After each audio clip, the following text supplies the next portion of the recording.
Evening all, it's Matthew from Kim's Kitchen.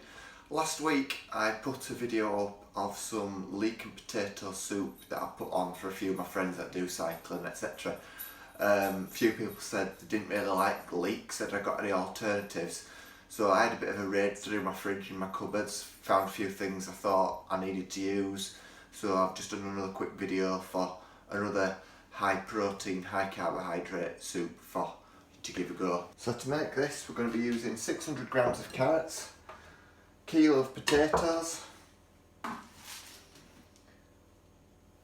50 grams of buckwheat, 50 grams of pearl barley,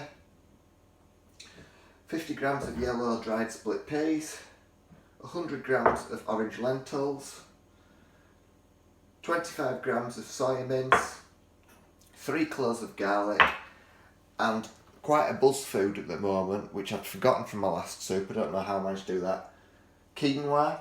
So I've got 90 grams of quinoa here. Now this adds 57 grams of carbohydrates and about 12.5 grams of protein, so it's a very good fuel for cycling and high activity. And to flavour it, we're just going to put in some cardamom seeds and some coriander.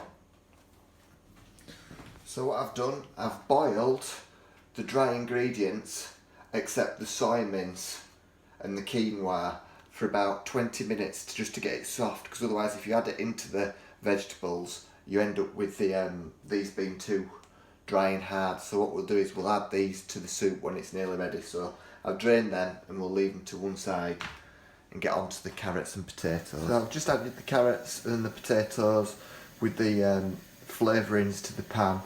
Just going to add in a couple of oxo cubes as well. Bring this up to the boil and let it boil for about half an hour until the vegetables have started to go soft. So once the vegetables have boiled for about half an hour and they've gone soft, I've drained them and put them into a food blender, blended them all up, and then I've added the fluid bit by bit until I've got the consistency I've wanted. I like my soup quite smooth and blended, so I've actually added a bit more water, but it's up to you how thick you actually want it. Now as you can see, it's made quite a large baking bowl full. I reckon you've got about 6 portions of soup out of this. Now what I've done, I've actually added up all the ingredients for the calories, for the protein, etc. And this recipe provides 66 grams of protein, 1860 calories, 354 grams of carbs and 54 grams of fibre. Now I reckon you'll get about 6 portions out of this soup, so working on that, it's actually going to give you 11 grams of fibre and 58 grams of carbs, which is really good for cycling. A lot of that, I must say, comes from the quinoa.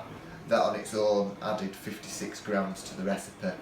So I'd suggest having this either before you go for a ride, an hour before, or it'd be fantastic afterwards when you get back and you're hungry to replenish some of the things that your body's lost. Thanks for watching. If you like my videos, subscribe. I'm always putting things on for food, etc., especially cycling related. Thanks, bye.